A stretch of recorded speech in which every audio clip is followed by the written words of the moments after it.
السلام علیکم، TNN T V کے اسٹوڈیو سے میں ہوں وقار حسین۔ سب سے پہلے شامل کریں گے نیوز ہیڈ لائن۔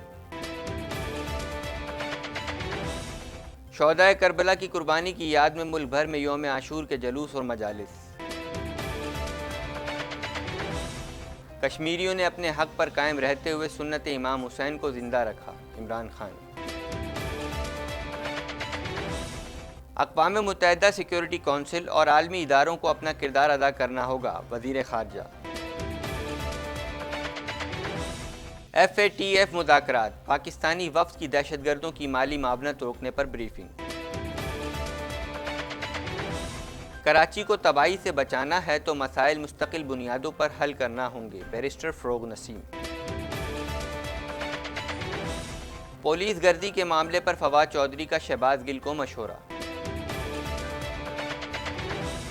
شہید ریسکیو اہلکار عوام کی خدمت کے جذبے سے ہر وقت سرشار رہتا تھا۔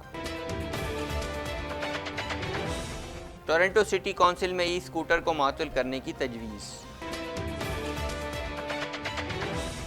سمندری طوفان ڈوریان، ہیلی فیکس میں بحالی کا کام جاری۔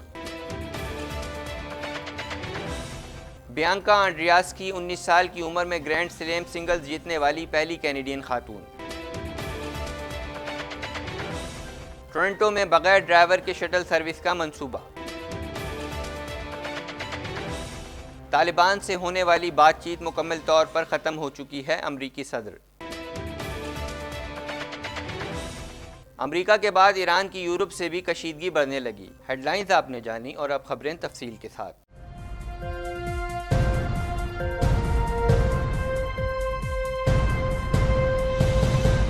سب سے پہلے شامل کریں گے یوم عاشور کے موقع پر ملک کے تمام چھوٹے بڑے شہروں میں علم شبی، ذوالجناح اور تعزیے کے جلوس برآمد کیے جا رہے ہیں، جن کی سیکیورٹی کے لیے قانون نافذ کرنے والے اداروں کے ہزاروں اہلکار تعینات کیے گئے ہیں۔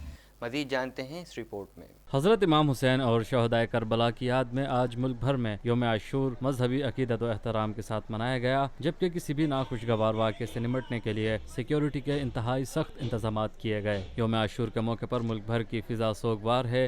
نواز رسول صلی اللہ علیہ وآلہ وسلم حضرت امام حسین رضی اللہ تعالیٰ عنہ اور ان کے ساتھیوں نے کربلا کے میدان میں عظیم قربانی پیش کر کے اسلام کو ہمیشہ ہمیشہ کے لیے سر بلند کر دیا۔ حق و باطل کے اس معرکے کی یاد میں ملک کے تمام چھوٹے بڑے شہروں میں علم، شبیہ، ذوالجناح اور تعزیے کے جلوس برآمد کیے گئے، جن کی سیکیورٹی کے لیے نہ صرف قانون نافذ کرنے والے اداروں کے ہزاروں اہلکار تعینات کیے گئے، بلکہ سیکیورٹی کو یقینی بنانے کے لیے پولیس کے ساتھ رینجرز کو بھی اہم شاہراہوں پر تعینات کیا گیا، جبکہ جلوس کی فضائی نگرانی بھی کی گئی۔ ملک کے مختلف شہروں میں موبائل فون کی بندش کے ساتھ موٹر سائیکل کی ڈبل سواری پر بھی پابندی عائد کی گئی۔ کراچی میں یوم عاشور کا مرکزی جلوس نشتر پارک سے برآمد ہوا اور حسینیہ ایرانیہ کھارا در پہنچ کر اختتام پذیر ہوا۔ جلوس کے راستوں میں پانی اور دودھ کی سبیلیں لگائی گئیں اور کسی بھی ناخوشگوار واقعے سے نمٹنے کے لیے رینجرز اور پولیس کی بھاری نفری تعینات کی گئی۔ وزیر اعظم عمران خان نے کہا ہے کہ کشمیریوں نے اپنے حق پر قائم رہتے ہوئے سنت امام حسین رضی اللہ تعالیٰ عنہ کو زندہ رکھا اور کربلا کی طرح کشمیر کو بھی مارکہ حق و باطل کی ایک عظیم مثال بنا دیا گیا۔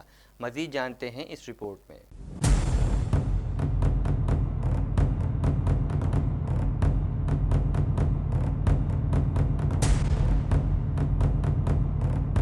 وزیر اعظم عمران خان نے کہا ہے کہ کشمیریوں نے اپنے حق پر قائم رہتے ہوئے سنت امام حسین رضی اللہ تعالیٰ عنہ کو زندہ رکھا اور کربلا کی طرح کشمیر کو بھی مارکہ حق و باطل کی ایک عظیم مثال بنا دیا گیا۔ یوم عاشور کے موقع پر قوم کے نام پیغام میں وزیر اعظم عمران خان کا کہنا تھا کہ آج حرمت والے مہینے محرم الحرام کی 10 تاریخ ہے۔ دنیا بھر کے مسلمان نواسۂ رسول صلی اللہ علیہ وسلم حضرت امام حسین رضی اللہ تعالیٰ عنہ کی شہادت اور لازوال قربانی کی یاد تازہ کرتے ہیں۔ تاریخ اسلام میں یوم عاشور کی الگ اور خاص اہمیت ہے۔ یہ رفعت و بلندی امام عالی مقام کی شہادت اور واقعہ کربلا کی بدولت حاصل ہوئی۔ وزیر اعظم نے کہا کہ کربلا کا عظیم مارکہ حق و باطل باور کراتا ہے کہ اسلام کی سربلندی کے لیے کسی بھی قربانی سے دریغ نہیں کیا جا سکتا۔ شیرخوار بچوں، کڑیل جوان بیٹوں اور بھائیوں سمیت سب کچھ دین اسلام کی سربلندی کے لیے راہ خدا میں نچھاور کر دینا ہی عظمت اور سربلندی ہے۔ جذبہ شبیری مسلمانوں کے ایمان و یقین، سچائی اور اصول پرستی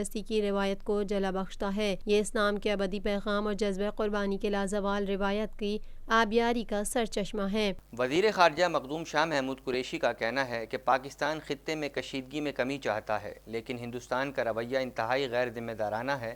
ابھی تو مقبوضہ جموں و کشمیر کی اصل صورتحال مخفی ہے، جب کرفیو ہٹایا جائے گا تو اصل حقائق سامنے آئیں گے۔ مزید جانتے ہیں اس رپورٹ میں۔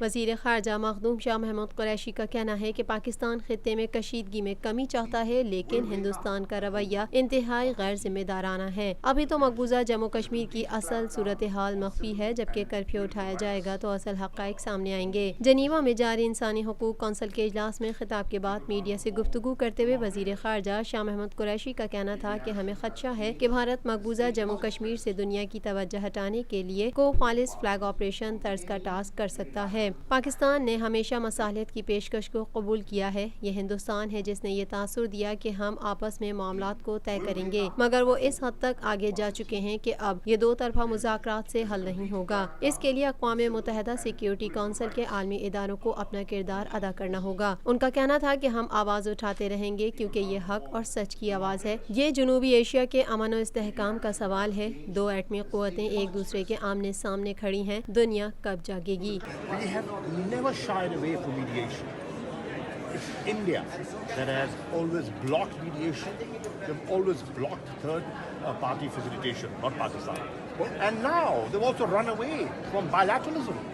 وزیر خارجہ کا مزید کہنا تھا کہ ابھی تو مقبوضہ جموں کشمیر کی اصل صورتحال مخفی ہے، جب کرفیو اٹھایا جائے گا تو اصل حقائق سامنے آئیں گے۔ میں ایک واضح تبدیلی دیکھ رہا ہوں۔ بین الاقوامی میڈیا اور انسانی حقوق کی تنظیموں کی رپورٹ سے ایک واضح فضا ہندوستان کے موقف کے خلاف بن چکی ہے۔ سول سوسائٹی، ہیومن رائٹس کے حوالے سے کام کرنے والی تنظیموں کی رپورٹس سب کے سامنے ہیں۔ آج OIC گروپ کے ساتھ بھی میری ملاقات ہوئی، انہیں بھی میں نے یہی کہا کہ امہ کا کردار نہایت اہم ہے۔ پاکستان نے فلسطین سمیت ہر مسئلے پر مسلم امہ کا ساتھ دیا اور میں توقع کرتا ہوں کہ OIC اپنا کردار ادا کرے گی۔ ابھی تو ایک آئرن کرٹن ہے، ابھی تو سارے زمینی حقائق لوگوں کے سامنے ہی نہیں آئے۔ جب وہ آئرن کرٹن ہٹے گا تو دنیا کو پتہ چلے گا کہ اس وقت مقبوضہ کشمیر میں کیا ہوا ہے، کیا ہو رہا ہے، خون کی ہولی کھیلی گئی ہے اور کس قدر کھیلی گئی ہے۔ ابھی کہنا قبل از وقت ہے۔ پاکستان اور FATF کے درمیان مذاکرات کا پہلا دور ہوا، جس میں پاکستان نے رواں اپریل سے اگست تک کے اہداف میں پیش رفت سے آگاہ کیا۔ FATF کی جانب سے 125 اضافی سوالات پر ارسال رپورٹ کا جائزہ بھی پیش کیا گیا۔ مزید جانتے ہیں اس رپورٹ میں۔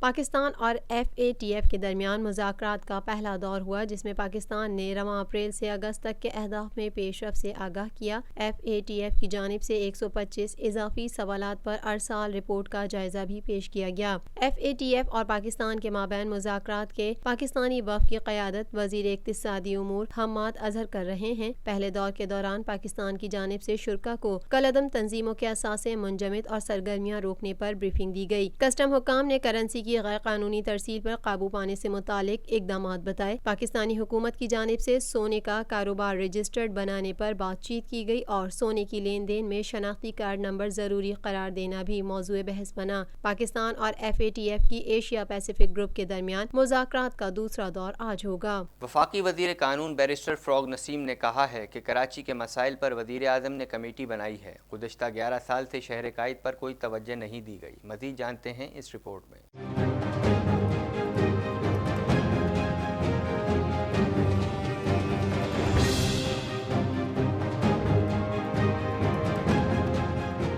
وفاقی وزیر قانون بیرسٹر فروغ نسیم نے کہا ہے کہ کراچی کے مسائل پر وزیر اعظم نے کمیٹی بنائی ہے۔ گزشتہ 11 سال سے شہر قائد پر کوئی توجہ نہیں دی گئی۔ بیرسٹر فروغ نسیم نے ان خیالات کا اظہار کراچی سے متعلق اہم اجلاس کی صدارت کرتے ہوئے کیا۔ تفصیلات کے مطابق کراچی میں صفائی اور دیگر مسائل کی موجودہ صورتحال کے حوالے سے وزیر قانون فروغ نسیم کے زیر صدارت اجلاس ہوا۔ اجلاس میں وفاقی وزراء، خالد مقبول صدیقی، فیصل وابڈا، میئر کراچی وسیم اختر، حلیم عادل شیخ، خرم شیر زمان اور دیگر موجود تھے۔ اجلاس میں کراچی کے مسائل اور ان کے حل کے لیے مختلف تجاویز زیر غور آئیں۔ اس موقع پر خطاب کرتے ہوئے وفاقی وزیر قانون فروغ نسیم نے کہا کہ شہر کراچی کے مسائل پر وزیر اعظم عمران خان نے ایک کمیٹی تشکیل دی ہے۔ ابتدائی طور پر 12 رکنی کمیٹی تشکیل دی گئی ہے۔ کراچی اسٹریٹجک کمیٹی میں 6 ممبران MQM اور 6 PTI کے ہوں گے۔ حکومت کی کمیٹی کراچی میں انتظامی مسائل کے لیے سفارشات مرتب کرے گی۔ فروغ نسیم کا مزید کہنا تھا کہ کراچی میں کچرے کے اور دیگر مسائل بے تحاشا ہیں۔ کراچی کو تباہی سے بچانا ہے تو جلد یہ مسائل مستقل بنیادوں پر حل کرنا ہوں گے۔ شہر بھر کا کچرا اٹھانا اور اسے ڈمپنگ پوائنٹ تک پہنچانے کے لیے مستقل حل نکالنا ہوگا۔ اسی لیے آج ہنگامی بنیادوں پر اجلاس طلب کیا گیا ہے اور ان معاملات پر غور کیا گیا۔ پنجاب میں پولیس کے ہاتھوں شہریوں کی ہلاکت کے معاملے پر وفاقی وزیر برائے science and technology Fawad Chaudhry نے ترجمان وزیر اعلیٰ پنجاب شہباز گل کو مشورہ دیا ہے کہ ہم ہانگ کانگ کا طریقہ کار استعمال کر سکتے ہیں۔ مزید جانتے ہیں اس رپورٹ میں۔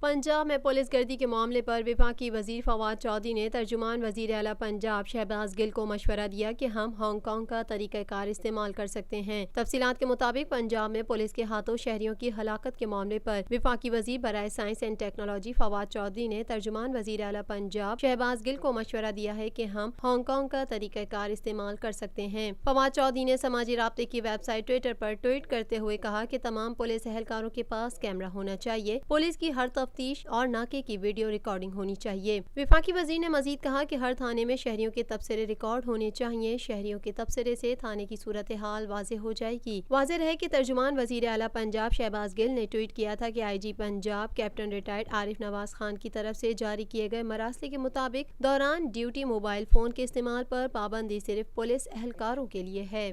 مزید خبریں بھی بولیٹن کا حصہ ہوں گی مگر اس بریک کے بعد۔